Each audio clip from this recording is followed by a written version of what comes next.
I'm hoping the Big Ten has to modify their system for us. Probably like getting grade 10 sandpaper rubbed on your face every day. I mean, we say it all the time, whether, there's two types of turds. You're a sinker or you're a floater, but you're still a turd, right? I mean, we are about players and players playing the plays and not necessarily the plays. Welcome to the Varsity Club podcast. My name is Derek Peterson. Joining me this week, my buddy, my guy, the incomparable, the man over there in Lincoln. I think he's wearing a White Sox jacket. So I take back all the nice things that I've said about him. Greg Smith, hello, how are you? I am well. Man, we were starting off hot, and then the White Sox made an appearance. Here, let me put that in focus for you and no one else. That went off the rails already. See, I specifically did not wear a Cubs hat today. I appreciate it. So it's like, I'm going to put on the Kobe hat because I got my guy coming on. And then you were just like, nah, we got to get him back for all the Cubs stuff he's won before. Actually, I wish I had thought about that. I did not. It's been like fall light weather here in the mornings, and I don't like it. So I've been cold. Hold on, why do you not like it? What's wrong with fall weather? Oh, you missed my tweet yesterday where I said that I am not a fan of fall weather in the way that it feels like the rest of you and you being all of you. Hold on. Okay, hold on. Okay, So like, we don't decorate the house for Halloween. We don't have pumpkin everything. We don't have orange stuff replacing the decor around the home. You're not in on the fall? No, and not only am I not in on the fall, my wife is in on fall weather. She's not in on all the decorating. Like somehow I missed that. Like I didn't get any of that because there was this whole chain. There was this weird, not to go on this whole side tangent, group chat that with her and her friends where they all were going to Target and they were sending pictures of all of this stuff from Target and Dollar Spot and all of that. And no, we missed all of that. We couldn't care less about any of that. And fall weather, telling you right now, overrated. First of all, you're trash. You're trash. I mean, that's just a trash opinion. Fall weather is the best. Fall and winter weather is the best. And here's what I say. I moved to Chicago and everyone's like, oh, wait for the Chicago winters. And I'm like, hold on. I lived in Nebraska for 4 years. And during that time, we had some of the coldest winters on record for the state. There was a week in Nebraska where it did not go above 0. Don't talk to me about cold because I lived in Oklahoma and had soccer, football, basketball practice. We didn't practice basketball outside, but you get what I'm saying. When it was 115 degrees outside, when it was hotter than hell outside. And I always tell people, I'm like, you can put clothes on in the wintertime to make yourself warmer. In the summertime, when it's hot as hell outside, you can't take clothes off. That's not socially acceptable. What are we supposed to do? You can. It's not socially acceptable. You wear as little as possible and you keep this thing moving. You just accept that everybody is sweating, everyone's uncomfortable, and that's okay. No. See, in the fall, you can put a hoodie on, you can layer a little bit, you can look all classy. No, see, you're one of those people that says that fall is when you really can dress. No, that's 100%. No, 100%. You can dress. Fall is when you can show out. Clothing. No. Minimal clothing with a bead of sweat. No, and you're all good. No, see, here's the problem. I'm short. Short guys in shorts doesn't look good. It doesn't look classy at all. If we want to look put together, we have to have long pants on. Short guys can't wear shorts, and fall allows me to do that. Exactly. I don't know, man. So but I'm with you though on the decorating thing. I have one aesthetic in my home and we stick to that aesthetic and we don't deviate from it ever. Christmas time is an exception. We'll put up Christmas trees, but the decor, the Christmas related decor that we have is in the same color family scheme as the rest of the ambiance of the home. So we're not throwing anything out of whack. We're actually pretty similar to that actually too. We're similar to that. We're not out here changing door decks every week or every month and doing all that. No, that's not how we roll at the Smith house. I did always say though, when I was a kid, that when I got older, when I had a house that was mine, that I owned, wasn't renting from somebody else, I was going to go all out for Halloween because my parents never went all out for Halloween. And I always wanted to have haunted house kind of Halloween experience. I wanted to be that house in the neighborhood that kids were like, yeah, I don't know about those guys. Those guys are weird. But then also we're handing out full-size candy bars. I mean, I feel like you at least probably need to do that one time. Yeah. Maybe once. Yeah. I'm still at the point though where I turn the light off. See, here's the thing. You go all out that one time and then you realize how much work it takes to get all that shit put together. And then you're like, oh, no, we're not doing this again. We had the one time, we had the experience. Now we're going to turn the light off. That's right. Do it for the gram one time and then it's about it. That's all. A couple of housekeeping things before we get started, because we're not going to talk about fall and decorations on this podcast. We're going to talk football here in a second, but a couple of housekeeping things. Greg Smith has his own podcast, a Straight Up Breakdown podcast. Subscribe to it wherever you listen to your podcast. Leave him a 5-star review, or I guess leave him a 5-star rating and then leave him a review. Those things help. Do the same for this podcast if you haven't already. We're a proud part of the Hurrdat Media Network, where you can get a bunch of other podcasts. Really, you can find a podcast for anything you're interested in on the Hurrdat Network, I think. Shouts to Cam for producing this weekend every week, and to you guys for listening. If you're not subscribed to Hail Varsity, go to hailvarsity.com/subscribe. Get yourself signed up for the magazine. Get yourself signed up for premium coverage from my guy, Greg Smith, and the rest of the team. And that will make your fall better. Now, you might be in a situation where you're like Greg, where you don't like fall. This will make fall a little bit easier, a little bit more bearable if you got a Hail Varsity subscription. So get that taken care of. Greg, let's talk a little just football in general, college football in general. Let's not focus so much on Nebraska, Florida. And we'll talk about Buffalo here in a little bit. But we got an awesome week 1 of college football, dude. I watched college football all day long Saturday. It was great. I didn't have to be in a stadium for the first time in 4 years. So I just watched. I was reading off the list to my wife, and she's like, good God, man, how did you not fall asleep or get tired or get sick of watching football? I watched games from 11 all the way through until the end of the night. Two teams from the SEC that looked really, really impressive that I want to ask you about. So who's the more impressive non-Alabama SEC team? Georgia, who just absolutely demolished defensively Clemson, or Ole Miss, who I guess Lane Kiffin is overrated. You don't need him. Or he's so good at getting his team ready from afar that he, is just that good. Are coaches supposed to do that? I don't know. Who knows? But I think it's just, you know what? I just got that. Nice job. Snuck that right past me. I'm still thinking about fall. I think that Ole Miss was impressive, but the bar was a little bit lower because of who they played. My pick here is Georgia, because I think what they did to Clemson's offense is going to go down. Like, as we start to stack up great defensive performances this season, we'll have to end up being up there, because I can't imagine that anyone else is going to hold Clemson without a touchdown or a game or in single digits. That was really impressive what they were able to do. And it's not as if, Clemson is out here with slouches running around on that offense. And Georgia's got dudes, and they always have dudes. It's just whether or not they end up putting it together for a full season, right? And I guess more big picture for them too is whether or not they can actually have offense, which they did not have, but they were facing, an elite defense as well with Clemson's defense. I think it's Georgia for me, based on the competition that they were playing of the non-Alabama SEC teams. Yeah. There's been a little bit of maybe overreaction to Clemson. There's been a little bit of like, they're still Clemson. They're going to be fine. It seems like maybe in the middle. I feel like them dropping to 6, they should have gone further, because offensively, like, what was this, the first time they hadn't scored a touchdown? And it's been a long time. I don't know the year off the top of my head. It's been a long time, but like, everybody was like, okay, what's going to happen with their offensive line? What's going to happen up front? Are they going to be able to protect DJU? The more interesting thing was, like, they really missed Travis Etienne. Yes. They got 14 yards on 8 carries from running backs. That's not good.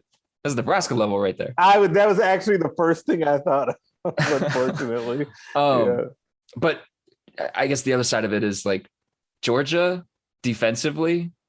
So, like, I was thinking about this during the game, because we watch, you and I specifically, and people listening to this podcast probably are in the same boat, because we watch so much Big Ten football. We're like just so used to the way the Big Ten looks, the way the game looks, the way the players look, the way the line of scrimmage, the front seven defensively looks, that like it seems like we're a little hyper aware when you get into games like that at the tippy top of, the college football, where it's like, oh, these dudes are insane. Like Georgia has dudes everywhere that are just like all over the they're place. insane.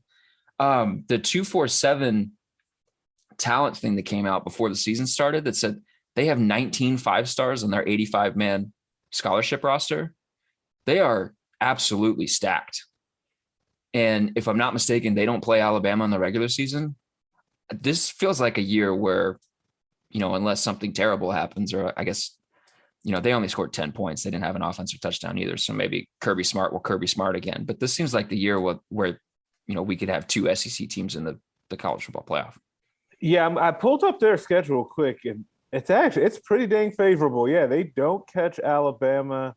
They do have Florida, but they have Florida at home, so that'll be good. Auburn on the road. Like, their toughest road game is probably at Auburn. Do they play A&M this season? They do not play A&M. So they don't catch A&M or Alabama. What a great draw to then also beat Clemson in that first week. Like, they're in a real nice position going forward because they're next. They start off SEC play with South Carolina, Vanderbilt, and then Arkansas before they play South Carolina Auburn. could be tough. Zeb Nolan. I mean, that's a great story. That's a tremendous story, but it's looking.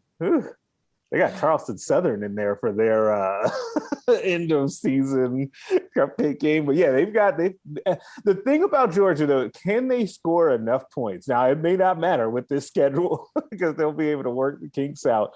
But that ultimately will be what it comes down to when, they get to like an SEC championship game where if they're, we end up getting them and Bama in the if you could get 2 into the college football playoff. But it's just, you were saying about their kind of talent compiling. I was just looking at their defense and just looking through the box score, and I'm like, oh, I remember that guy was a 5-star. Like Keely Ringo, he was a 5-star. Nolan Smith, he was a 5-star. Nakobe Dean, he was also a 5. Like, I'm just reading down the list, and just because of my, everyday job, I recognize all of these names of guys that were just the who's who of defensive recruits coming out of high school, and they have just a ton of guys. Yeah, they're insane. I think it would be a disappointment, and it would be probably a catastrophe if they don't at least be in the top 6 for playoff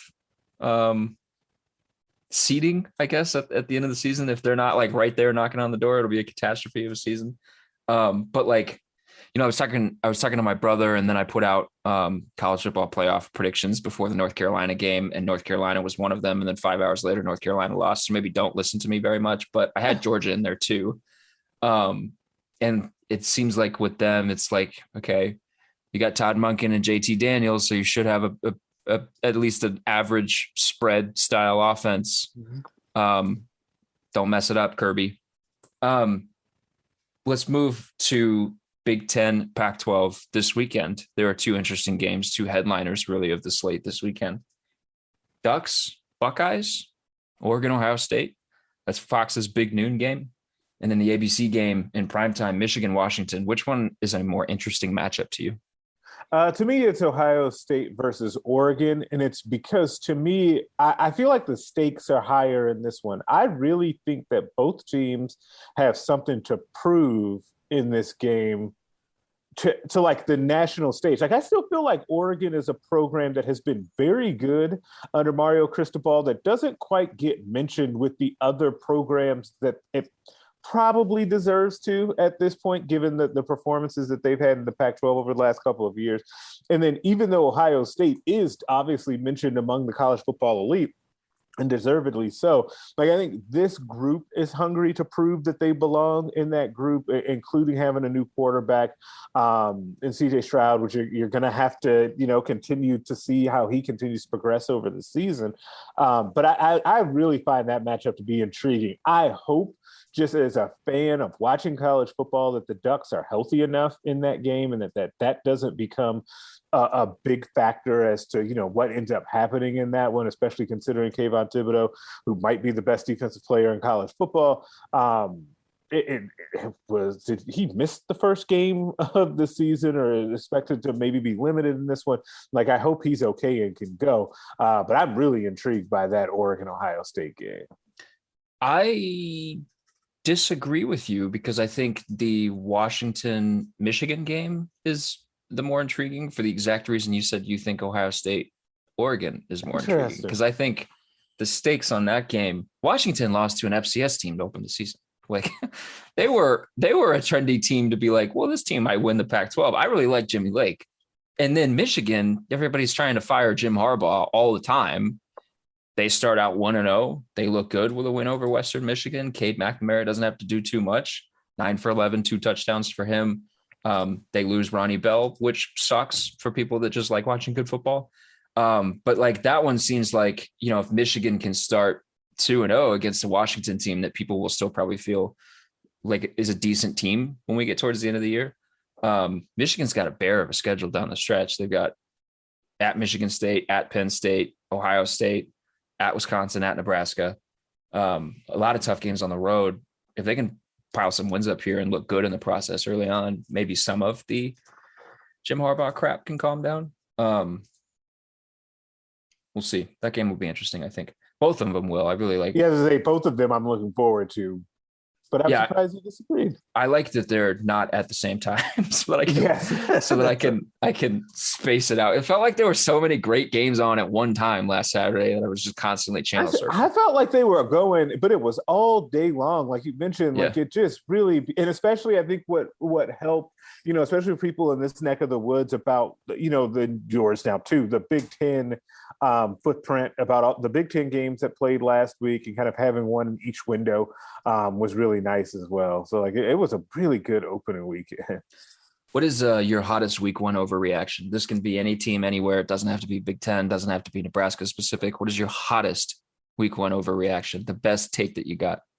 Okay, my best take that I have right now is that Ohio State does not win the Big Ten. Ooh.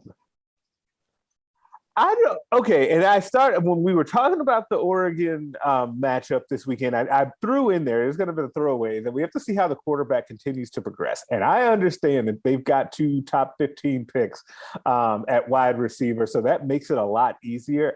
And it was just one game on the road in a hostile environment, but I wasn't sold on CJ Stroud. Like that was not a game where I felt like I came away thinking, okay, they're just unbeatable because, they've got all of this talent and the quarterback is great. And maybe he improves, but I think that there is going to be at least one hiccup along the way for Ohio State this year, and they're not going to end up winning the Big Ten. That is my week one hot take based off of them even beating Minnesota by double digits. I came away more impressed with Minnesota. Minnesota looked so fun. Then Mo got hurt. And now Mo's gone for the year. We lost Muhammad Ibrahim and we lost Ronnie Bell in the first week of the season. It sucks. Tough.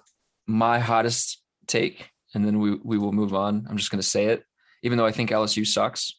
Well, not sucks. That's strong. I don't think LSU is as good as people think they are. UCLA is going to be a top 15 team.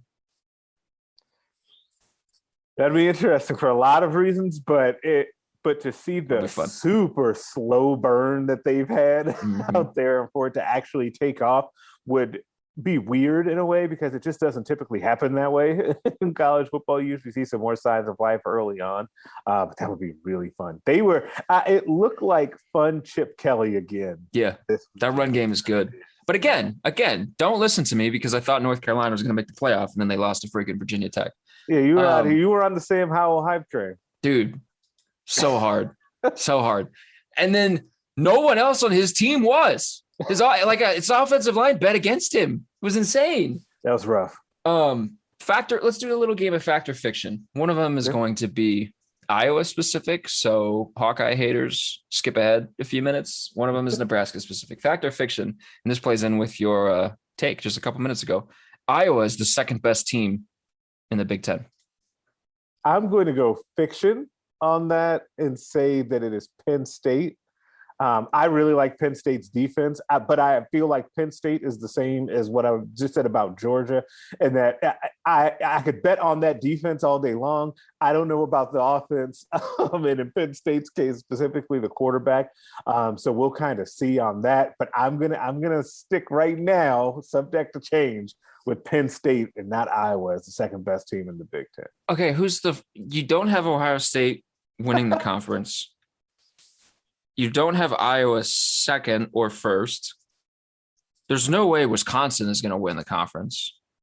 Let me rephrase. There's no way you would say right now, after what we just saw, that Wisconsin's going to win the conference. Not no way they can win. They're talented. Who do you have winning the conference then? I'm still okay. I think Nebraska. Yeah, sure. Nebraska. Nebraska. There it is. Frost said special season incoming. He did say special season. They have a chance to have a special season. That would make it very special if they make a run after losing to Illinois. I think, and this is another hot take, this will go with that this could be Michigan's year. What? I think it could be. Weird things happen, man. Weird things happen. People say crazy stuff after week one. I'm gonna go with it. Gonna go with it. Could be. They've got to beat Ohio State at some point, right? My brain is melted. You were in shock. I don't know how to respond to that. It has to be. They've got sometime. I'm on the Jim Harbaugh bandwagon still. I think people are unfairly trying to run him out of town. I think honestly though, part of this too is I think that people's perception of what he's done at Michigan and what's actually happened at Michigan, I think, are two totally different things. Yeah, it's remarkable seeing him lumped in with Scott Frost. Yeah, absolutely remarkable. It's really, like if you he's won over double because there was the tweet after Nebraska lost to Illinois that Scott Frost would have to win 37 of his next 38 games to match Jim Harbaugh's record. Yeah, like the fact that they're lumped in together as underachieving head coaches, and maybe yourself having been around this Nebraska program for so long, you're just a little more acutely sensitive to firing a 9-win coach. Yeah, maybe that's it. Yeah. God, if they won, wow. Do they have? Which means I'm picking them to win this week. Okay, they have to have one or the other, in your opinion, for them to even be in that conversation. The best quarterback in the Big Ten or the best defense in the Big Ten. Do they have either? That's a good question. Probably not. So you're just rooting for chaos here. I am a little bit, and it's also a little bit of at this point, I really don't know if handicapping who's going to be where at the end of the season in the Big Ten is going to be really hard, especially at this point, because I feel like after seeing the Iowa-Wisconsin result and still feeling like Iowa can lose at any moment to any number of teams just because it's Iowa, that you just never know what's going to happen. You never know. Like, would you be stunned if in the West, Minnesota makes a run and wins the West? Without Mo? Without Mo. Yes, I would be stunned. Yes, I would be stunned. Yeah. I don't know. The defense looks bad. Yeah. Okay. I'm okay. Somebody got mad at me for saying, okay. That they look bad? They don't look bad.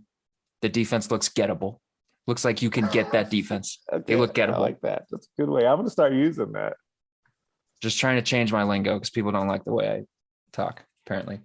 Yeah, I would be stunned. Now, if they had Mo, no. Okay.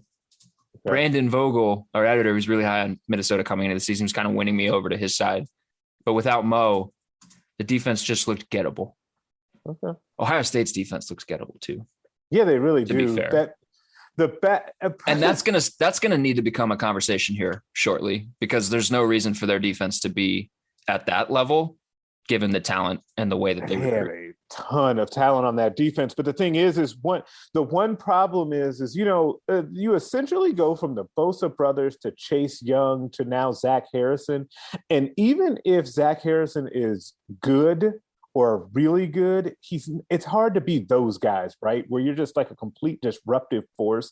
And even if like those guys in the secondary are good, they're so used to having all of those first round guys that didn't really have off weeks that now you come to these guys that are transitioning in and they may eventually be talented. But I think gettable is the perfect way to describe that Ohio State defense right now. Yeah, for a couple of years. And you'd rather catch them now than later in the year. Yeah, 100%. Because for a couple of years, they didn't have to cover very long. They didn't have to sit in coverage for very long because they had just an absolute animal destroying a 2-on-1 and getting to the quarterback.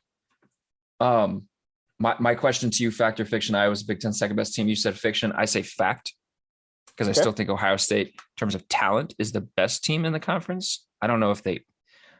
We'll see. But I think this is the year that Iowa wins the West. They looked really good. Also, Indiana looked poopy. Hey, now specifically offensively. I know Tom Allen is your guy, but they looked poopy offensively, man. That week did not do anything to help Brandon Vogel's theory that they're going to regress to the mean this year. Like I'm like seeing that unfold, and I'm like, oh no, here comes Brandon, and then I get the message on Slack. Like it's rough, man. They did not look good at all. Brandon is the king of he knows exactly when to pick his spots. He doesn't talk a ton, but he knows like, okay, now I can say something because I feel comfortable. Yes. Okay, fact or fiction? Nebraska-Buffalo will be close. Do you want the numbers first? Oh no, I don't. No, need you just say fact. No, I'm saying fact. I know that that part of the numbers are that Nebraska, and the thing that I'm actually surprised about is that the line opened at 11. It continues to go up. I think I saw it somewhere in the 14 range, 13 and a half, 14. As of recording this podcast right now, Thursday afternoon, Vegas has it at 14. Minus 14 for Nebraska. Okay.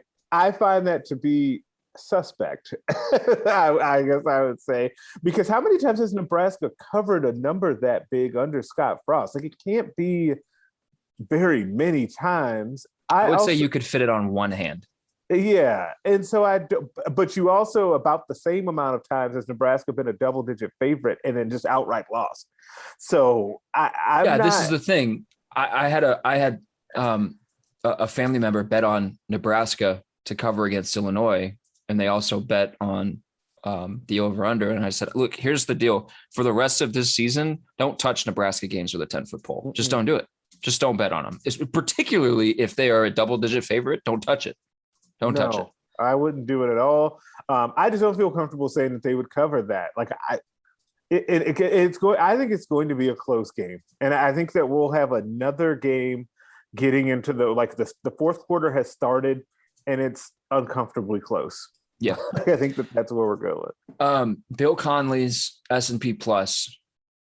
This was on the 8th that he tweeted this out. So Wednesday, his system has the margin at 8.5, the projected margin at 8.5, which would be a Buffalo cover. He has it Nebraska 31, Buffalo 23. So Buffalo is covering and you're hitting the under. I kind of think that's going to be similar. Brandon tweeted this out Thursday. Buffalo is 23-12 against the spread since 2018, which appears to be the best against the spread record in the FBS since 2018. Yeah, I believe so. From what I saw, from what he tweeted, yeah, 23-12. This was a good team a year ago. Buffalo was, and they lost their head coach late in the year, really, really late in the cycle, and then a bunch of talent left with the coaching staff to go to Kansas. But rushing the ball, they looked decent in their opener. Why do you think this game is going to be close? Do you think it's going to be close because of something that Buffalo is going to do, or because you just don't know if you can trust Nebraska yet? I don't know if I can trust Nebraska yet. I think that the thing that Buffalo does well, and you highlighted it with running, and I feel like running the football is their identity, and that's what they're going to hang their hat on, and they're going to try it.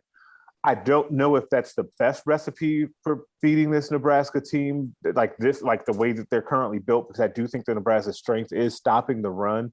So that's why I feel better about the game. But ultimately, I just don't trust Nebraska. I don't trust that if Nebraska's in a tight game where the opponent can actually kind of hang with them, that they won't eventually kind of go sideways and do goofy stuff. Like, I just feel like that's always lurking around the corner. Like, and it's really unfortunate, but it just is what it is at this point. So Buffalo in its openers, they played Wagner. They played a poopy Wagner team. Yep. Controlled the ball. Time of possession difference was 10 minutes in favor of Buffalo. Limited the penalties. They limited the potential errors at quarterback. They threw 22 passes in the game. They ran it 56 times at 5.6 yards a pop. Wagner had 97 yards of total offense, which is remarkable in 2021 for a team to have less than 100 yards of total offense. I think that says more about Wagner than it does about Buffalo, but we'll see. We'll see. Nebraska's offense is gettable. If you show up on an even front and they're expecting odd, no. Yeah, it's they didn't. I don't think in the first half against Fordham they did anything that made anybody think, okay, yeah, it looked bad against Illinois, but that was just the first game. They've ironed some kinks out. Once Fordham got tired, because they were clearly a less talented team, a less physical team, Nebraska was a deeper team. Once Fordham got tired, Nebraska started to click, have its way offensively.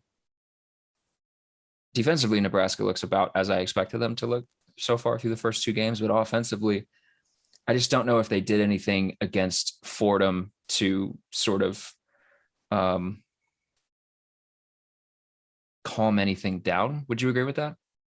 Yes, I would agree with that. And I think that it's one of those things where, like, yeah, they put up 50 points, 52 to be exact, and they scored on basically every drive, I think, except for one after the third drive.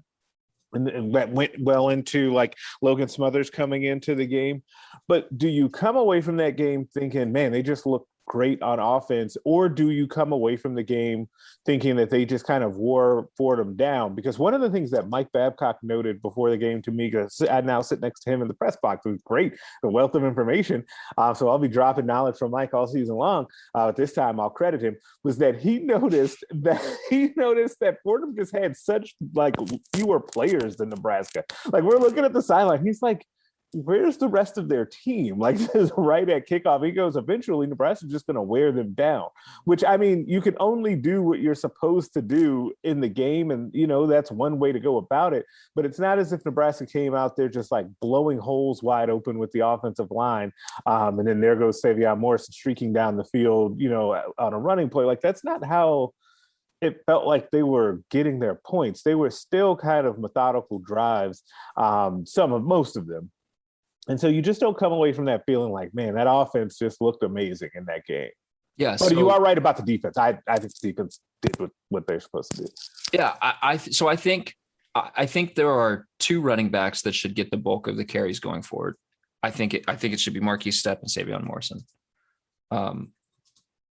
I have liked pieces of what I have seen from both of those guys. I also think maybe Jacques Yant should kind of rise up the depth chart a little bit. It seems like he's kind of buried on the depth chart if personnel usage against Fordham is any indication. But the line of scrimmage, particularly Nebraska's offensive line against Buffalo's front seven, is going to be the game. Buffalo held Wagner to 18 rushing yards on 35 attempts.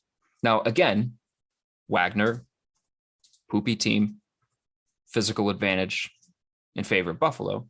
But still, that's like you were locked in for every single play. They were not beating you. And it wasn't like they only ran the ball, 15 times and were like, all right, we're just going to throw it every single play because we're trailing. No, they ran it 35 times. They got 18 yards. Nebraska's offensive line has to dominate the line of scrimmage. Otherwise, there's going to be a concern. And the problem is we just haven't seen that. And maybe that they're capable of that. I know the fire. They should be capable of that. They should be, and Matt Sickerman talked about this week about starting offensive guard, first year starting offensive guard, about how he, went to the team after the game or went to the offensive line after the game and said, hey, we've got to do a better job of starting better. And that they've been trying to work in practice this week to get more like realistic reps to start practice. So we simulate starting off in the game and all of that. And so maybe it can happen. It would just be something that we haven't really seen outside of maybe that Rutgers game last year and that Maryland game a couple of years ago. We just haven't seen that a lot from this offensive line where they come out and dominate and push the opponent around, even when they have these size advantages, like they have again this weekend. It'll just be if Buffalo is fundamentally sound and if they're good with their technique and playing well as they did against Wagner. I don't expect that, but they will provide a test to Nebraska's offensive line that will be really interesting this weekend. Yeah, and inconsistency up front probably should have been expected given Matt Sichterman is a first-time starter. Bryce Benhart is still young. Ethan Piper is still, I guess, young, hasn't looked great. And the two tackles that they're rotating at left tackle are first-time starters as well and young players in their own right. So, if you just zoomed out and just looked at the personnel that they were putting on the field, you'd say, yeah, they're going to be inconsistent. They're not going to be, completely sound every single time out. But that sort of contradicts what the coaching staff said and what the reports of the offensive line were throughout the offseason. So yeah, I think the offensive line will be probably the deciding factor. But here's the flip side. If Nebraska beating Fordham and putting up 50 points, I said on this podcast last week, I wanted to see them hit 50. They hit 50. Okay. If doing that, putting together, like you said, they had 1, 2, 3, 4, 5, 6, 7 of their last 8 possessions ended with points. 6 of 7 ended in the end zone. If that gives them confidence, even if it's a false sense of confidence, isn't confidence still confidence? So it should be good for them because isn't that what they needed going forward? That's the flip side to this. Yes, and I agree with you from the team point of view. I think that they needed that game in a bad way, and they do need to come away from that feeling confident. And I think that Austin Allen mentioned that after the game, is that was the big takeaway, is that there are a lot of guys that needed to just have something like that happen, and a lot of young players that needed to see a game where they could actually get in and all of that. And I do think that there's something to that, because now, no matter the opponent, you've seen it happen. So you're able to say, okay, we can recreate that. Yeah, there's things to clean up, whatever, but we can do that again if we do this, this, and this. So yeah, I do think that it's a positive on the flip side to have that kind of built-in confidence for the actual team. I just need to see it again against another opponent. Sure. And let me just say this, because if you're listening to us, maybe you think like, whoa, we think, why should Nebraska be favored in this game? They're not as good a team as Buffalo. That's not what I'm saying. Nebraska should be favored. Nebraska's a better team. They're probably the deeper team. They're probably the bigger, more physical, more athletic team, just based off of the way Nebraska has recruited. They've consistently recruited top 25 classes under Scott Frost. They should be favored. I don't know if 14 points is where the number should be at, but they should be favored, and they should win this game. They should win this game. They should have won Illinois. That's kind of where we're at with this group. So yeah, this will be really interesting. I'm looking forward to your guys' coverage this weekend of it. I appreciate that. I'm looking forward to doing it. It'll be, it's intriguing. It is an intriguing game, and a more intriguing game than I think people are comfortable with. But hey, it's football. And Brandon, our fearless leader, who we've referenced several times on this podcast, made a really good point today in our Slack channel. Frost looks a guy who seems pretty aware of the stakes of this upcoming game, this upcoming next few weeks for Nebraska, because it's not going to get any easier after this. They got Oklahoma. Oklahoma looked real rough. So did Spencer Rattler, and particularly the defense in their opener. But it's still an Oklahoma offense on the road. And then Michigan State looked real good. And Kenneth Walker looked real good. And they got to go to East Lansing to play that game. So it'll be a pretty important next few weeks for Nebraska. So got to get back above 500 this weekend. Greg, you got to get out of here. Thank you for coming on the podcast. It's good to talk to you again. Thank you for having me. Always a good time to hang out with you, even though you were wrong about fall. Why you have to end it like that? Okay. All right. I was going to say subscribe to Greg's podcast. No, don't. No. Unfollow him on Twitter. Root for the Cubs. Talk to you guys next week. Thank you.